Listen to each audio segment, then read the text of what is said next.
Good morning students, class 11 subject mathematics और आज का हमारा टॉपिक जो है कॉम्बिनेशन है।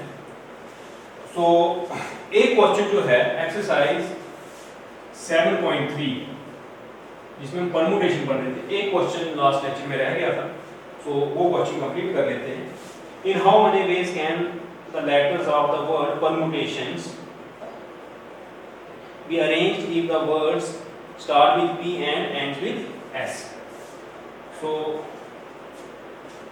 क्वेश्चन नंबर 12, इसके तीन पार्ट हैं।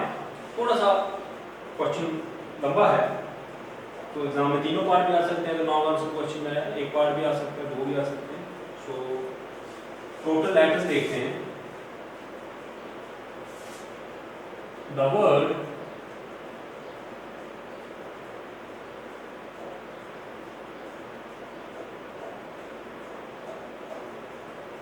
permutations has 1, 2, 3, 4, 5, 6, 7, 8, 9, 10, 11, 12 letters with 2 T। बाकी तो सारे अलग अलग हैं लेकिन T जो है वो दो है। तो इसमें परमुटेशन की जो लास्ट थ्योरम की थी हमने, फोर्थ थ्योरम, वो यूज होगी। यहाँ सारे ऑब्जेक्ट डिफरेंट नहीं है, दो रिपीट हो रहे हैं, इसलिए वो वाला फार्मूला जिसमें हम करते थे total permutations n factorial upon p1 factorial p2 जो रिपीट होने वाले हैं pm फैक्टोरियल, ये हमने किया। आपको थ्योरम अगर याद आ गई, इससे हम करेंगे क्वेश्चन। फिलहाल फर्स्ट पार्ट है words starts with p and ends with s। तो दो letter fix, since the required words starts with P and ends with S. So we have to arrange only 10 letters with 2 T's। जो 10 बच गए उनमें 2 T भी हैं। Therefore number of such words possible is equal to 10 factorial upon 2 factorial। ये तो so this is 10 into 9 into 8 into 7 into 6 into 5 into 4 into 3 into 2 factorial upon 2 factorial, cancel। so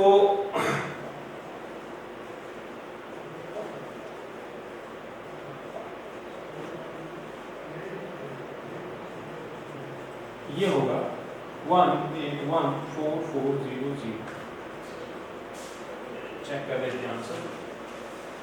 मैंने calculation की नहीं थी, आगे करके देखते हैं। This is 7.3।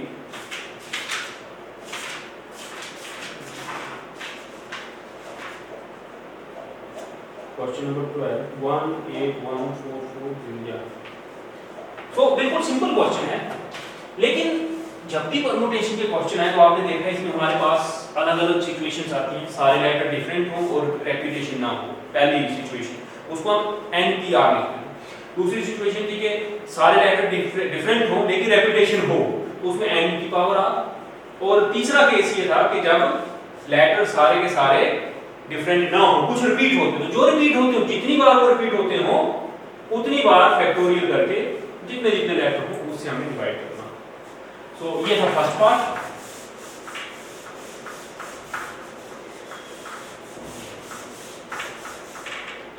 Second part is vowels are all together.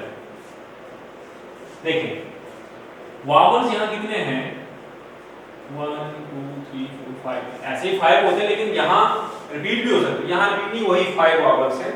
तो पहले तो हम 5 वावल्स को आपस में अरेंज करेंगे। तो second part, number of ways of arranging 5 vowels among themselves is equal to 5p, that is 5 factorial upon 5 minus 5 factorial. This is 5, 4, 3, 2, 1/0 factor is 120/1, that is 20। तो इनको एक साथ रखना है। कल भी एक क्वेश्चन ऐसा आया था, लेकिन उसमें वो 4i टुगेदर थे, वो i एक जैसे ही, तो 4 या 5 जितने भी थे वो i ऐसे, तो आप कौन सा पहले कौन सा बाद में, that doesn't matter, but in this case 5 vowels are different, so 5 vowels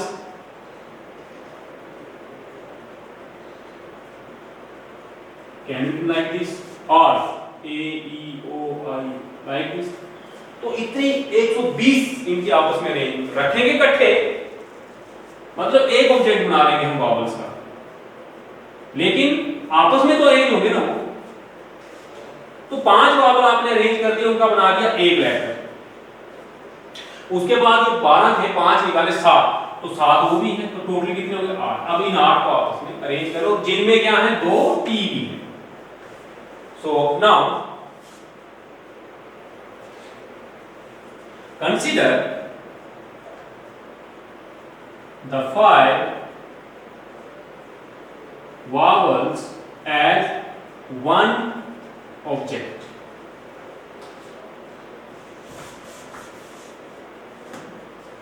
which along with the remaining 7 letters makes the total 8 with 2 T's. Therefore number of ways, देखें 12 टोटल थे, 5 वावल आपस में अरेंज किए, उनकी अरेंजमेंट इतनी बनती है, लेकिन उनको सिंगल ऑब्जेक्ट ट्रीट किया, तो 7 और 1 जो सिंगल बनाया 8 ऑब्जेक्ट बने, उनमें 2 टी हैं। तो number of ways of arranging these 8 objects is equal to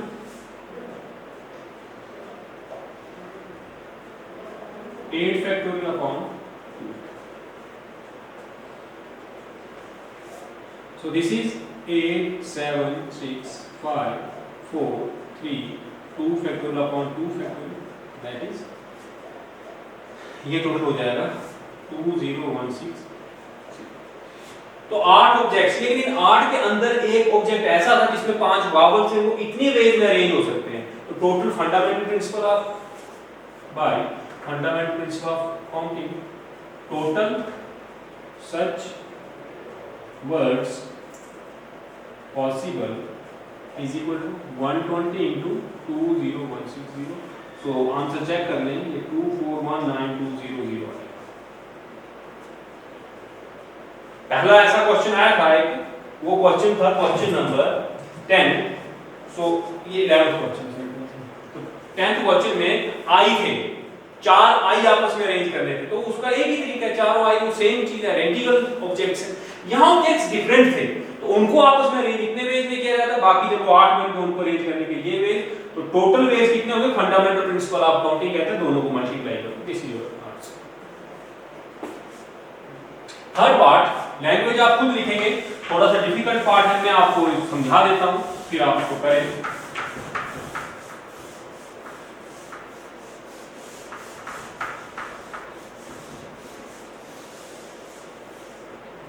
third part ये कहता है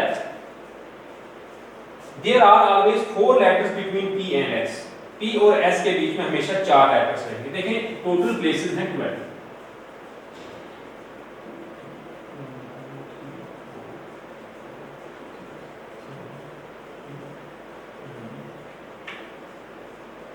टोटल आ गए 12, और P और S के बीच में हमेशा 4 लेटर रहेंगे। सो P 1 2 3 4 S। तो देखें ये हो सकता है 1 6 या 2 7 3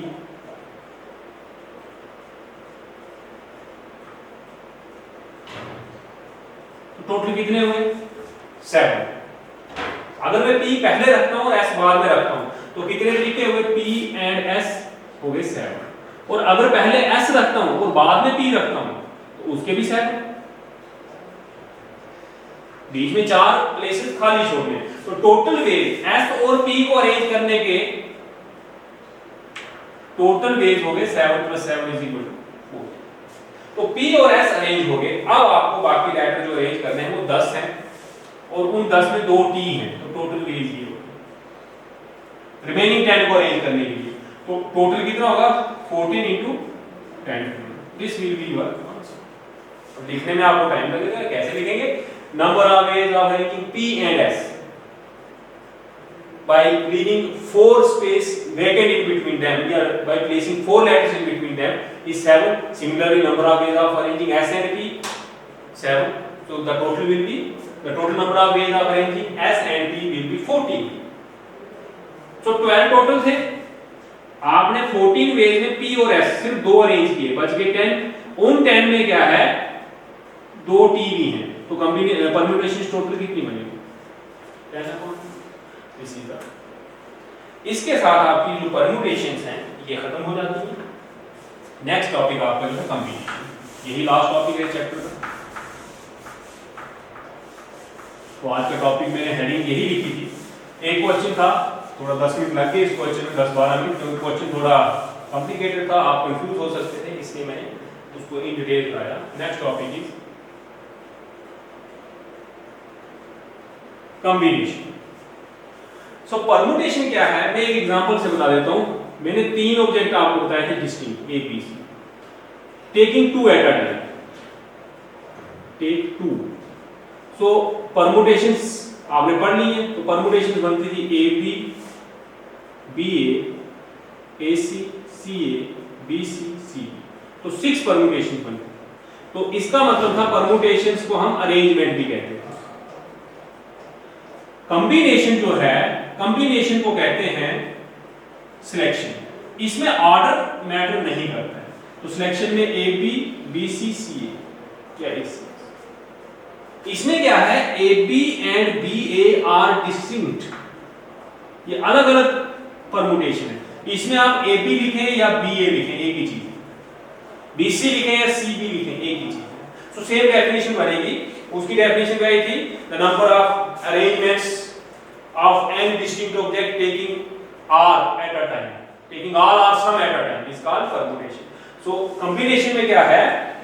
Each of the different selections made by taking some or all of a number of objects irrespective of their arrangements. तो यहाँ arrangements मैटर नहीं करती। ये मैं आपको नोट्स अपलोड करूंगा, उसमें ये डेफिनेशन भी लिखूंगा।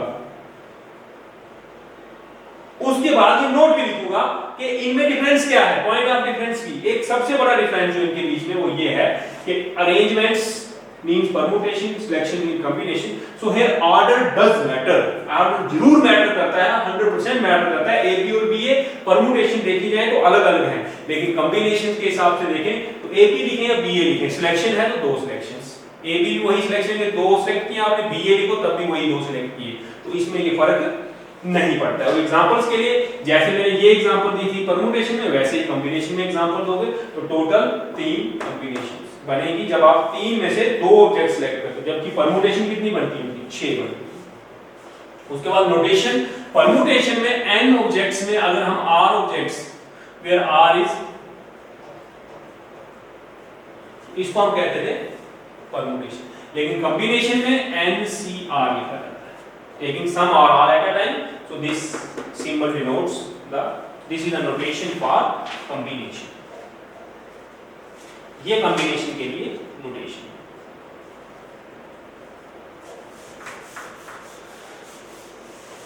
So combination का फॉर्मूला बना था वैसे ही, permutation का फॉर्मूला बना था वैसा ही फॉर्मूला combination के लिए भी हम ड्राइव करेंगे। So write down theorem 1. Theorem 1. So the question is, the number of all combinations of n distinct objects taken r at a time is given by, denote तो इससे करते हैं, so this is n factorial upon r factorial n minus r. This is the theorem. The number of all combinations of n distinct objects taken r at a time will be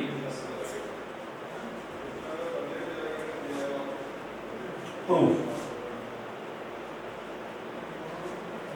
आपने लिखना है इसको तो लिख सकते हैं the number of different combinations of n distinct objects taken r at a time is given by, इसको prove करना है। सो शॉर्ट में ऐसे बोल सकते हैं प्रूव दैट, जब आपको सिंबल का पता है तो प्रूव दैट, इस थ्योरम को ऐसे लिख सकते हैं प्रूव दैट एनसीआर, इसका मतलब हो गया number of combinations of r n objects and distinct objects taken r at a time. Let the number of combinations of n objects n distinct objects लिख सकते हो taken r at a time is x। इसका मतलब क्या है NCR किसके equal है? तो इतना लैंग्वेज में इसलिए लिखा होगा कि कॉम्बिनेशन नई नई चीज बड़ी है। आप जब एग्जाम में करना चाहो आप direct let NCR is equal to x, it means the number of total number of combination of n objects taken are at a time। इतना सा भी लिखें तब भी यही मीनिंग है।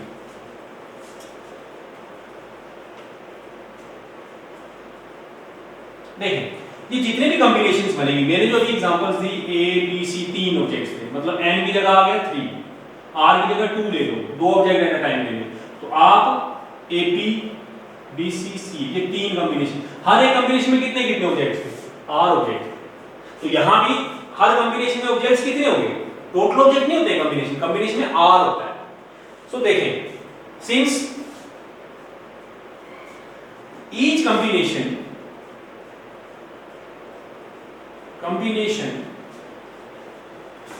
contains R objects, हर एक में R objects, वो एग्जांपल बताया मैंने आपको। देखो तीन में से दो लिए तो हर एक में दो दो, हर कॉम्बिनेशन में दो, which can be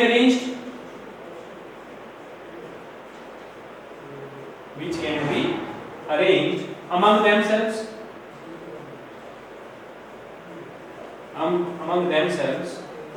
in R factorial।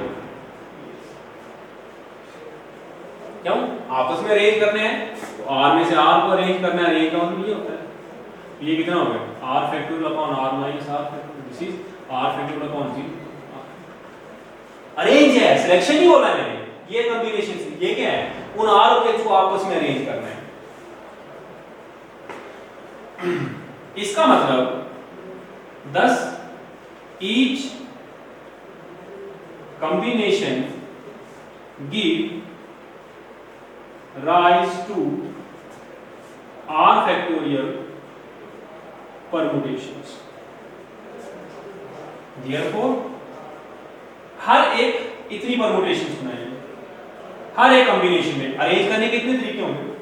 सो हमारे पास कितनी x, therefore x combination gives rise to कितने बनेंगे? x into R factorial permutation. एक ने बनाने हैं R, तो x ने कितने बनाने हैं? x into R, इतनी परमुटेशंस बनाएंगे। Therefore NPR is equal to x into total permutations। So this implies x is equal to NPR upon R factorial। So x is equal to NPR कितना होता है? n factorial upon n minus R। x क्या रखा था हमने? x रखा था NCR, तो कितना आ गया? n factorial upon R factorial n minus R। Hence the proof। बिल्कुल सिंपल प्रूफ है। देखिए इसमें क्या किया, सबसे पहले मैंने कहा हर एक कॉम्बिनेशन में R ऑब्जेक्ट होंगे, पहले इसको कॉम्बिनेशन को मैंने x मान लिया। अब x कॉम्बिनेशन टोटल है, इतनी कॉम्बिनेशन, मान लो 10 है 20 है 30 है, इतनी कॉम्बिनेशन, एक कॉम्बिनेशन में R ऑब्जेक्ट्स होते हैं हर एक में, तो आपस में अरेंज करने के R फैक्टोरियल वेज, फिर एक के R फैक्टोरियल वेज है तो x की कितनी होगी परम्यूटेशंस? x into R। इस बार परम्यूटेशंस कितनी हो गई? x into R। उसी को रीअरेंज किया तो x की वैल्यू निकल गई, मींस कॉम्बिनेशन। बाकी हम इसका कल पढ़ेंगे और कल ही आई होप के कॉम्बिनेशंस